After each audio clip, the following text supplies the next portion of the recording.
All right, welcome David Parrish to another episode of Who Runs the City. Here with my friend Catherine Johnson. Good morning. Catherine, good morning. On another beautiful day here in Greensboro. Tell us a little bit about yourself, kind of why we're here, and we'll learn a little bit how she impacts the community. Awesome. Yeah, well, Catherine Johnson, obviously you know that. I am the director of Guilford County's Family Justice Center, which is right here behind us.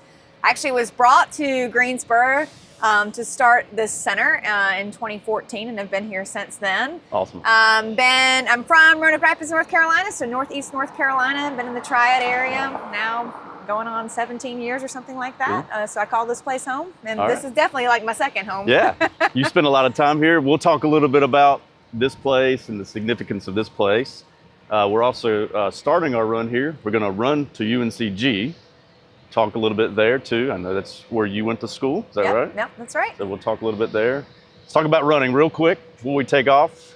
So you got on some Brooks. Anything significant that you like to run in or run shoes? Brooks particularly, or do you wear? You know, I just switched to Brooks. I've been a long-time New Balance runner for like 10 years. Okay. And just before I ran the Chicago Marathon, I made a shoe switch. Some of the things get a little too squishy for me, so I wanted something with a little more stability. So I went with Brooks, and I've been happy with them. Favorite gear, I really like shopping Ozell.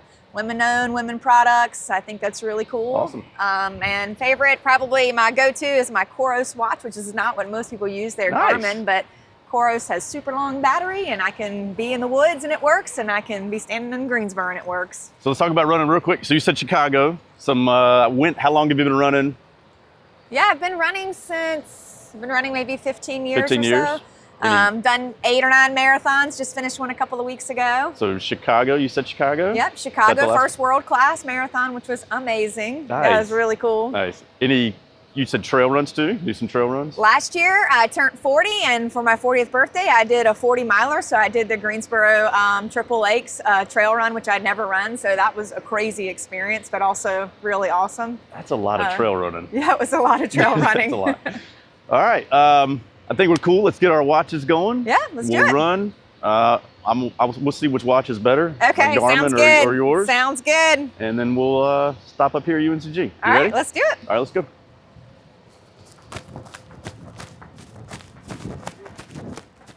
All right, so you mentioned Family Justice Center in 2014, I think, right? So tell us a little bit about what the Family Justice Center is. So in short, the Family Justice Center is a one-stop shop. It's a place where those experiencing child abuse, domestic violence, sexual assault, elder abuse, and stalking can come. And within the Family Justice Center here in Greensboro, that's 17 different partner agencies. So kind of like an umbrella or a one-stop shop where all those organizations work together to help people in crisis. Had you worked in domestic violence or counseling before? I think you mentioned that earlier. So I was in Lexington. So I went to UNCG, got my master's in marriage and family counseling, started out working in the field of violence and abuse in Davidson County at Family Services of Davidson County, and was doing some outpatient mental health therapy and running a crisis program, and then kind of got recruited or coached or intrigued by this big collaborative project that Greensboro and Guilford County were trying to launch. And we launched it in 2014. You were the original? You were here from the beginning? That's right. So there was a steering committee doing a lot of planning, but I was the person that was tasked to take the vision and create a framework and get the doors open. So the Family Justice Center opened in 2015. So I was here for about a year before we opened. Yeah, and there's a couple across the state. This is a model that's been replicated nationwide, and we just... Yep, there's 5 in North Carolina, and that's a growing thing. We're part of a national framework and a national movement. So there's about 175 Family Justice Centers across the country. How many people do you serve roughly a year? Between our Greensboro and High Point office, we help about 14,000 people a year. Oh my goodness, 14,000 a year? Yeah, it's pretty busy. So helping with court dates or just anything from... Everything from safety planning to talking with law enforcement, getting access to legal services or medical care. Really, the spectrum's really wide for what our partner agencies provide. And list some of the partner agencies really quickly. So GPD, Greensboro Police. Yep, Greensboro Police, Cone Health, Sheriff's Office, Family Service of the Piedmont, Legal Aid, Elon Law, Children's Law Center, Social Services is in the Family Justice Center as well. How many people are housed out of here? That's their staff that are housed out of here. In Greensboro, it's about 75. So you have 75 professionals staff that are kind of at some point working through this center? Because some of them have offices other places, is that right? Those 75 work here full time, all here, so their 75. home base is here. Wow. How do you balance, because this is a stressful job. I had some experience working with some nonprofits years ago with domestic violence, et cetera.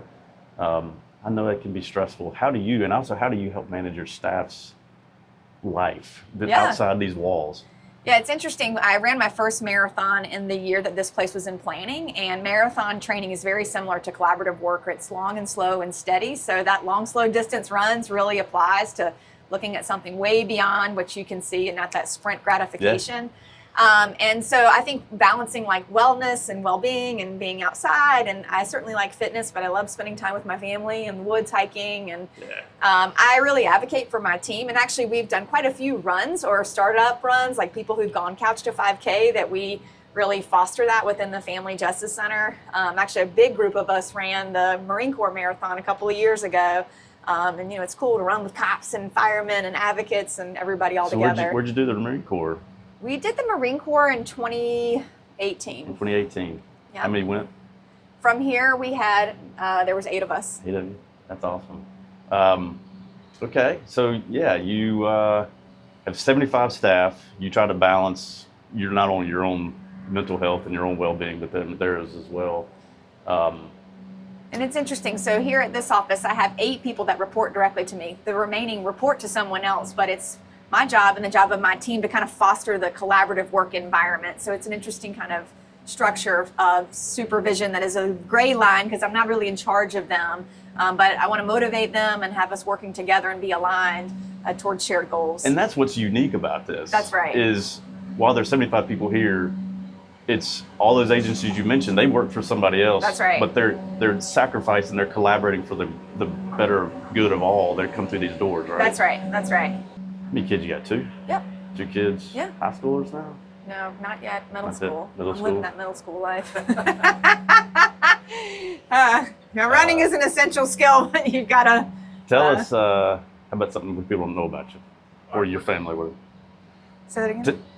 Tell us something that people that may know you, but tell us something people wouldn't know about you, Catherine. Like we talked about running, you have a couple of kids, but is there something different that people may not know about you? That Interesting. I mean, I think I'm pretty this is me. Yeah. But I've got 2 awesome kids, 11 and 13, and we're living middle school life right now, and lots of things happen in that space. Yeah. And I think it's interesting. As much as I work with people, and people would think I'm like the most extroverted person, but I actually like alone time, and I like you quiet like running time by yourself. Yeah. Yeah. And so making sure to prioritize that individual time or solo time is really important. Same question maybe for here. Tell us something that people wouldn't understand about working here, or really a cool kind of story or impact that you feel like you're having that people wouldn't recognize about the Family Justice Center. So collaborative leadership is really challenging, and I think folks underestimate what it takes to get organizations on the same shared mission, same shared goals. And I used to tell myself before the center opened, when I was like, is this thing actually going to happen, that when I've done direct service and helped people one-on-one, that's pretty powerful. But when you can influence helping 14,000 plus people a year and really leverage that amongst a lot of different people, it's like a family inside the Family Justice Center. That's and awesome. That's a really important part of getting the job done. That's awesome. All right, so we're taking a break here on campus of beautiful UNCG. Go Spartans. I'm Spartan myself. Yep. That's where Yep. you went. And this building, this particular spot, is where you did some of your focus, right? Your studies, right? That's right. So I came to the Triad to go to graduate school at UNCG and got my degree in marriage and family therapy from here. And so in this building right behind us is where you do all your clinical practice and clinics, and had my very first counseling session Nice. right up those steps. I hope that went well. It did. While we were running, we talked a little bit more about kind of the Family Justice Center. Before we kind of finish up our run and head on back, what you said something about the success rate. We talked about 14,000 people you see a year, but the people that come visit you have a pretty good chance of success. And tell me a little bit about that. Yeah, so we're all about safety and homicide prevention, and 99% of people who come to a Family Justice Center are not killed by their abuser. And for us, we've helped almost 100,000 people, and we certainly have met that standard. So you can prevent homicides if you get the safety support that you need, and the FJC does that. 99%. 99%. And 100,000 people. 100,000 people. Since it started? That's right. 100,000 people, 99% of the people that walk through your door, you help prevent That's right. a death. We've had 2 homicides associated with Family Justice Center services since our inception. And, that's a pretty excellent success rate. Thank you for the run. Oh, yeah. I'm trying to keep up with you. Maybe we're going to do a marathon sometime soon. Yeah, let's do it. Catherine Johnson, Family Justice Center in Guilford County. Thank you for what you do. Thank you for leading those 75 people that help serve 100,000 people facing domestic violence. Keep up the great work. Yeah. We're going to keep up the run. We're going to finish up here. Thanks for watching Who Runs the City. All right, let's head on back.